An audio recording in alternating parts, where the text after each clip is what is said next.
కూడా మాట్లాడదాం. వాళ్ళు కూడా ఎన్డీఏ భాగస్వామ్యంలోనే ఉన్నారు.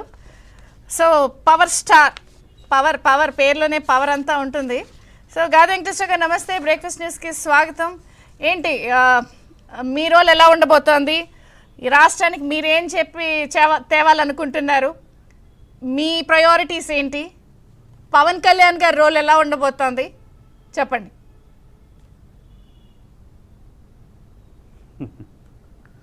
ముందుగా మీకు నమస్కారం చంద్రిక గారు. నమస్తే. అట్లాగే మా కూటమి తరపున మీకు కూడా ధన్యవాదాలు. Thank you.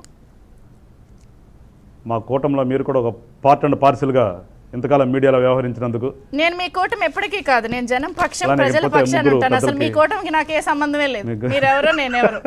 తప్పు చేస్తే మిమ్మల్ని అయినా సరే ప్రజల పక్షానికి తప్పు అని అడుగుతాం. మీ కూటమికి నాకు సంబంధం లేదు. నన్ను మీ కూటమిలో కలపబాకండి బాబోయ్.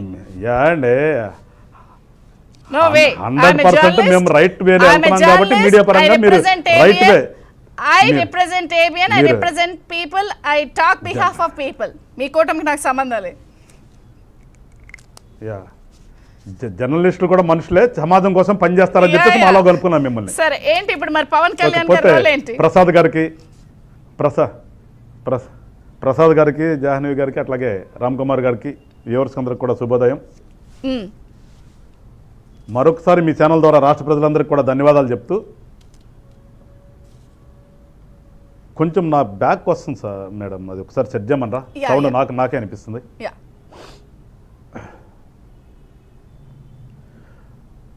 పోతే ఖచ్చితంగా మా రోలు నా మొదటి నుంచి మా నాయకుడు ఏదైతే చెప్తున్నాడో, విడిపోయిన తర్వాత ఆంధ్ర రాష్ట్రం ఏ రకంగా బాగు చేద్దామనే ప్రయత్నం గత ప్రభుత్వం చేస్తే ఏ రకంగా చెడగొట్టాలి అని చెడగొట్టారు, ఆయన బాగు చేసే ప్రయత్నం చేసి